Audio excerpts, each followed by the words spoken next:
Matthew chapter 10.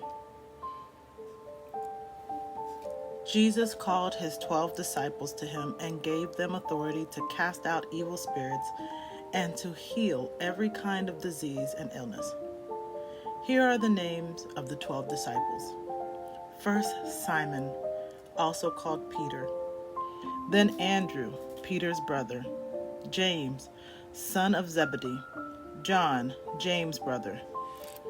Philip, Bartholomew, Thomas, Matthew the tax collector, James, Thaddeus, Simon the Zealot, Judas Iscariot, who later betrayed Jesus. Jesus sent the 12 disciples out with these instructions. Don't go to the Gentiles or the Samaritans, but only to the people of Israel, God's lost sheep. Go and announce to them that the kingdom of heaven is near. Heal the sick, raise the dead, cure those with leprosy, and cast out demons. Give as freely as you have received. Don't take any money with you. Don't carry a traveler's bag with an extra coat and sandals or even a walking stick. Don't hesitate to accept hospitality, because those who work deserve to be fed. Whenever you enter a city or village, search for a worthy man and stay in his home until you leave for the next town. When you are invited into someone's home, give it your blessing. If it turns out to be a worthy home, let your blessing stand. And if it is not, take back the blessing. If a town doesn't welcome you or listen to you, shake off the dust of that place from your feet as you leave. I assure you, the wicked cities of Sodom and Gomorrah will be better off on the judgment day than that place will be. Look, I am sending you out as sheep among wolves. Be as wary as snakes and harmless as doves. But beware, for you will be handed over to the courts and beaten in the synagogues. And you must stand trial before governors and kings because you are my followers. This will be your opportunity to tell them about me. Yes, to witness to the world. When you are arrested, don't worry about what to say in your defense, because you will be given the right words at the right time.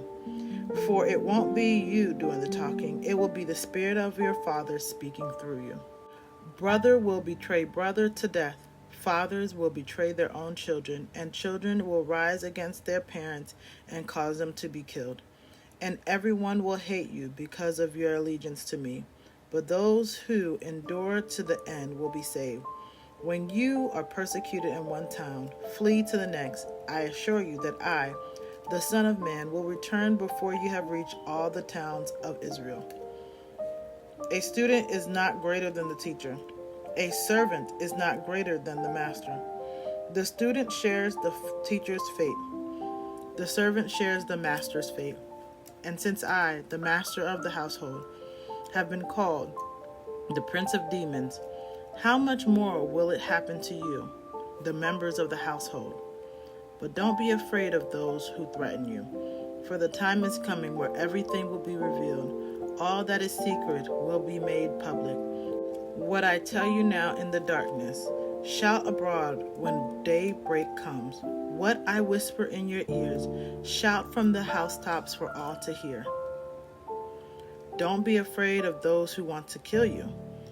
They can only kill your body. They cannot touch your soul. Fear only God, who can destroy both soul and body in hell. Not even a sparrow, worth only half a penny, can fall to the ground without your Father knowing it. And the very hairs on your head are all numbered. So don't be afraid. You are more valuable to him than a whole flock of sparrows. If anyone acknowledges me publicly here on earth, I will openly acknowledge that person before my Father in heaven. But if anyone denies me here on earth, I will deny that person before my Father in heaven. Don't imagine that I came to bring peace to the earth. No, I came to bring a sword. I have come to set a man against his father, and a daughter against her mother, and a daughter-in-law against her mother-in-law. Your enemies will be right in your own household. If you love your father or mother more than you love me, you are not worthy of being mine. Or if you love your son or daughter more than me, you are not worthy of being mine. If you refuse to take up your cross and follow me, you are not worthy of being mine. If you cling to your life, you will lose it. But if you give it up for me, you will find it. Anyone who welcomes you is welcoming me, and anyone who welcomes me is welcoming the Father who sent me. If you welcome a prophet as one who speaks for God, you will receive the same reward a prophet gets. And if you welcome good and godly people because of their godliness, you will be given a reward like theirs. And if you give even a cup of cold water to one of the least of my followers, you will surely be rewarded. The book of Matthew, chapter 11. When Jesus had finished giving these instructions to his 12 disciples, he went off teaching and preaching in towns throughout the country. John the Baptist, who was now in prison, heard about all the things the Messiah was doing.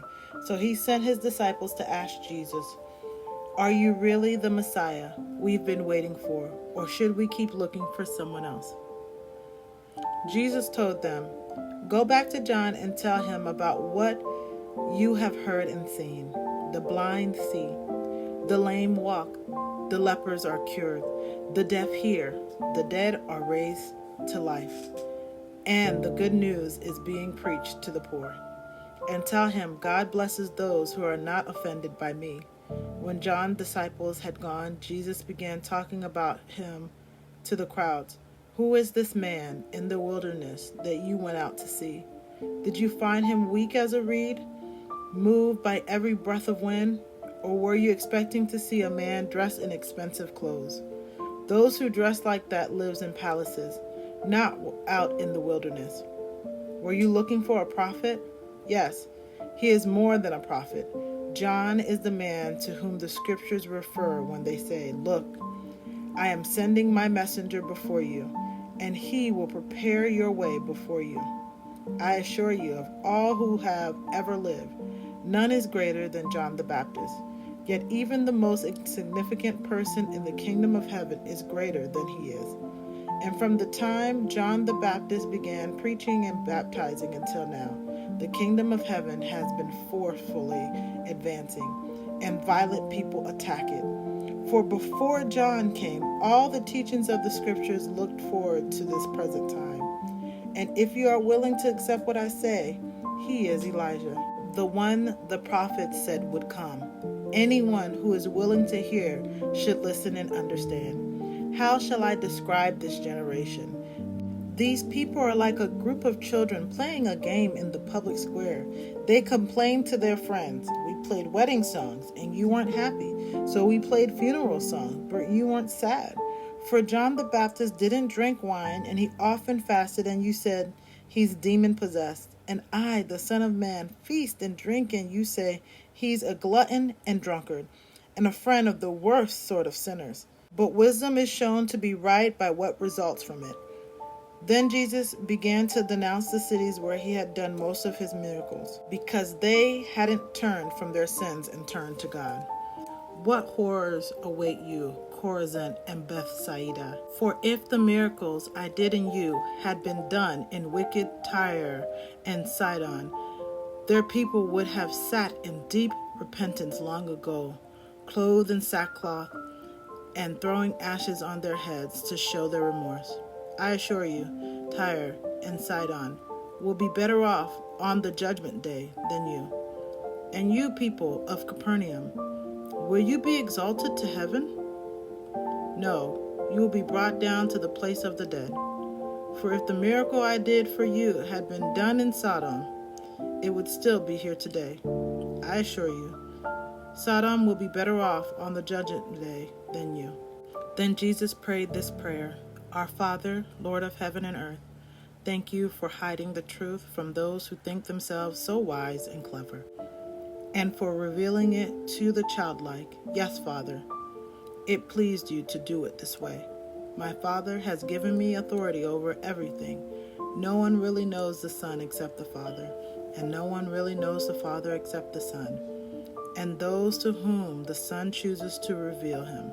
Then Jesus said, "Come to me, all of you who are weary and carry heavy burdens, and I will give you rest. Take my yoke upon you, let me teach you, because I am humble and gentle, and you will find rest for your souls. For my yoke fits perfectly, and the burden I give you is light."